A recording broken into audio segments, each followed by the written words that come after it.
ராசிகன்கள் யார் அப்படின்னா அபூபக்கர் சித்திக்கிறான். பெருமானா ஸல்லல்லாஹு அலைஹி வஸல்லம் மன் அராத அன் யன்துர இலா மையத்தின் யம்ஷி அலா வஜ்ஹில் அர்லி ஃபல்யன்சுர் இலா சித்திஹி.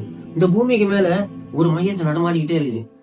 அந்த மையத்தை பார்க்கணும்னு யாராவது ஆசைப்பட்டீங்கன்னு சொன்னா இதோ அபூபக்கரை பாருங்க, அபூபக்கர் சித்திக பாருங்கட்டாங்க பெருமானா ஸல்லல்லாஹு.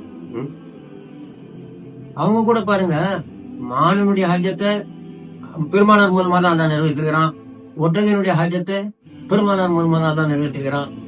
எல்லாமே பெருமானார் மூலமா தான் செய்வான் அல்லாஹ். அதனாலதான் குர்ஆன்ல அல்லாஹ் சொல்லிட்டான், வலவ் அன்னஹும் யஸலமு அன்ஃபுஸஹும் ஜாஊக ஃபஸ்தக்ஃபிருல்லாஹ வஸ்தக்ஃபர லஹுர் ரசூலு லவஜதுல்லாஹ தவ்வாபர் ரஹீமா.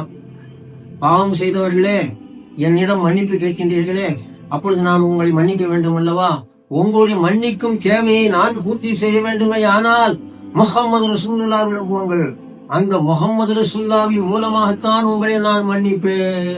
எப்படி முகமது ரசூலுல்லாஹ் மூலமாக அந்த ஒட்டகையினுடைய கொடியை தீர்த்தேனோ, எப்படி முகமது ரசூலுல்லாஹ் மூலமாக அந்த மானின் கொடியை தீர்த்தமோ, அதுபோல யாருடைய எந்த பிரச்சனையானாலும் நான் முகமது ரசூலுல்லாஹ் மூலமாக தான் செய்வேன். அதனால் நீங்கள் முகமது ரசூலுல்லாஹ்விடம் போகாமல் என்னிடம் மன்னிப்பு கேட்டால் நான் மன்னிக்க மாட்டேன் என்று சொல்லிவிட்டான் அல்லாஹ் ஜல்ல ஷானஹு வ தஆலா.